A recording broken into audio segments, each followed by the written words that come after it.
latest call to replace the US dollar for global trade has come from Brazil's leader, Lula da Silva. Brazilian President Lula has defended the creation of a common currency for trade among the BRIC countries. Brazil's President Luiz Inácio Lula da Silva has called for developing nations to find an alternative currency to the US dollar.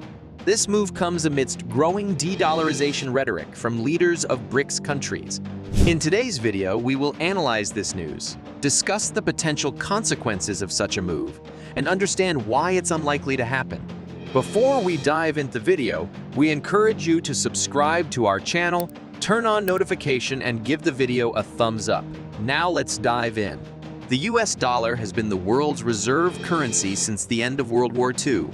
However, many countries have been pushing to move away from the dollar, including China, Russia, and now Brazil.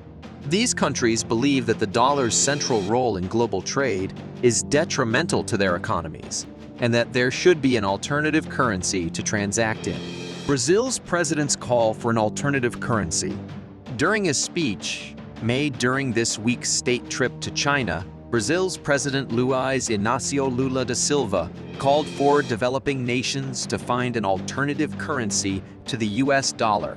He questioned who decided that the dollar should be the currency after the disappearance of the gold standard, and asked why trade couldn't be based on their own currencies. He further called for BRICS nations to establish a common currency to finance trade relations between Brazil and China, between Brazil and other countries, warming ties between China and Brazil. The president's stance also represents warming ties between China and Brazil. While maintaining good relations with the US, Brazil has recently agreed to using the yuan in cross-border transactions with China. This move highlights Lula's multilateralist approach to foreign affairs. Why is de-dollarization unlikely? Despite calls for de-dollarization, it's unlikely to happen due to the lack of good replacements. The dollar's central role in global trade is unlikely to be challenged anytime soon. Even the Chinese yuan, whose role in trade finance has more than doubled since the Ukraine war, is a poor contender. The yuan is virtually pegged to the dollar, and China's tight control of it keeps it from adhering to free market flows. Additionally, the US dollar holds a crucial role in commodity markets and industries that Brazil is heavily involved in. So the prospect of Brazilians casting off the dollar in the near future is unlikely. However, de-dollarization is unlikely to happen due to the lack of good replacements, and the US dollar's central role in global trade is unlikely to be challenged anytime soon. Meanwhile, the recent developments surrounding Brazilian President Luiz Inácio Lula da Silva, also known as Lula. Lula has been making headlines for his international outreach and proposals to mediate peace in various global conflicts, including the ongoing conflict in Ukraine. However, his actions have drawn criticism from various political leaders, including Brazilian former President Jair Bolsonaro and his son, who have accused Lula of siding with dictatorships and enemies of democracy. In this video, we will analyze the recent events surrounding Lula's trip to China, his proposal for Brazil and other developing countries to mediate peace, and the controversy surrounding his suggestion that Ukraine cede Crimea. Lula's trip to China. In recent weeks, Lula has been on a diplomatic tour, meeting with leaders of various countries, including China. During his trip to China, Lula met with President Xi Jinping to discuss ways to strengthen ties between the two countries and to promote global peace.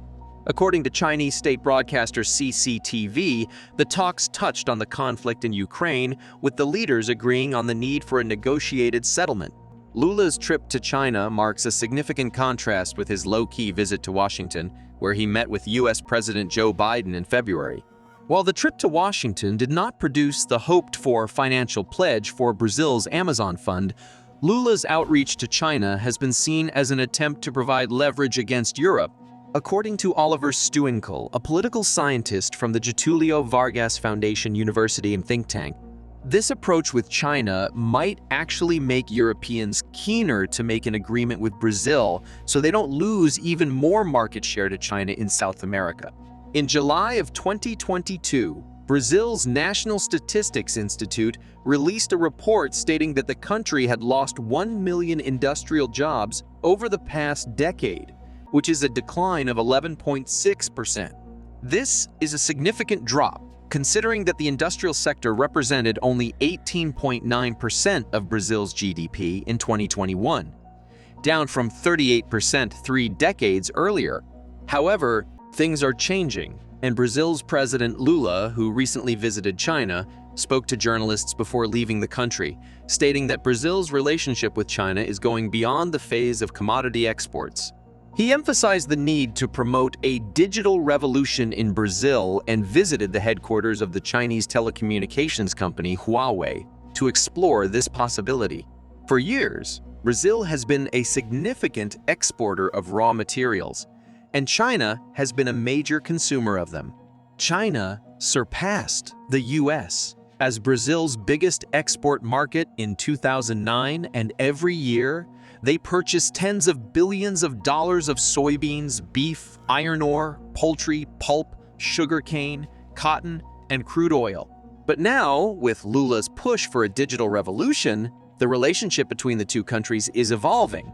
Brazil is looking to move away from being solely reliant on commodity exports and explore other possibilities to boost its economy. This is an exciting development that could lead to a new era of cooperation between these two nations. Proposal for Brazil and other developing countries to mediate peace? A key piece of Lula's outreach abroad is his proposal that Brazil and other developing countries, including China, mediate peace in global conflicts. Lula has said that China and the US have an important role in the discussion on Ukraine, but has also called for the US to stop stimulating the war and talk about peace. However, his suggestion that Ukraine cede Crimea has irked Kyiv and its closest backers, namely the US and Europe. One of roughly 50 leaked classified documents on the platform Discord that have been viewed by the Associated Press said that, as of late February, Russia's Foreign Affairs Ministry supported Lula's plan to establish a club of supposedly impartial mediators, as it would reject the West's aggressor-victim paradigm. The item cited electronic surveillance as the source. Controversy surrounding Lula's suggestion that Ukraine cede Crimea. Lula's suggestion that Ukraine cede Crimea has drawn criticism from various political leaders, including Brazilian President Jair Bolsonaro and his son, who have accused Lula of siding with dictatorships and enemies of democracy like Venezuela, Cuba, and Nicaragua. In a social media post, the younger Bolsonaro said, "The only thing missing is to wage a direct war on the United States." Lula is walking a dangerous path alongside dictatorships and enemies of democracy. Lula's suggestion that Ukraine cede Crimea has also drawn criticism from Kyiv and its closest backers, namely the US and Europe. The suggestion has been seen as a departure from the international community's position that Russia's annexation of Crimea was illegal and that Ukraine should regain control of the region. Now that we have a better understanding of the situation, let's dive deeper into its implications and the broader context surrounding it. First and foremost, the growing geopolitical tensions between the United States and China, as well as Russia's role in the conflict. Lula's proposal for Brazil and other developing countries, including China, to mediate the conflict in Ukraine is a clear attempt to assert Brazil's role as a global player and to challenge the United States' dominance in international affairs. However, Lula's suggestion that Ukraine cede Crimea is a highly controversial stance, and one that is unlikely to be accepted by Kyiv or its closest allies. Moreover, Lula's outreach abroad is also significant in the context of Brazil's own domestic politics. Lula is widely seen as a potential contender in next year's presidential election, and his efforts to build ties with China and Russia may be part of a larger strategy to boost his own political standing and appeal to leftist and anti-American voters in Brazil. At the same time, Lula's outreach to China and Russia is likely to be viewed with suspicion by the United States and its allies in the region, particularly given China's growing economic and political influence in Latin America. The fact that Lula was unable to secure a financial pledge for Brazil's Amazon fund during his trip to Washington is also indicative of the challenges facing Brazil as it seeks to balance its economic and environmental priorities. Overall, Brazil is increasingly caught in the middle of a global power struggle between the United States, China, and Russia. Lula's efforts to position Brazil as a mediator in the conflict in Ukraine may be a risky strategy, but they also reflect the changing dynamics of global power and the growing influence of developing countries in international affairs. Do you think developing countries should find an alternative currency to the US dollar? Or is the dollar's central role in global trade too significant to be replaced? Share your thoughts in the comments below. If you haven't already, please consider subscribing to our channel and turning on the notification bell to stay up to date with our latest videos. By subscribing, you'll never miss out on any new content that we produce. Lastly, if you found this video helpful, please hit the like button. Your likes help our video to rank higher in the YouTube algorithm, which means that more people will be able to find and benefit from our content. Thank you again for watching, and we look forward to seeing you in the comment section and the future videos.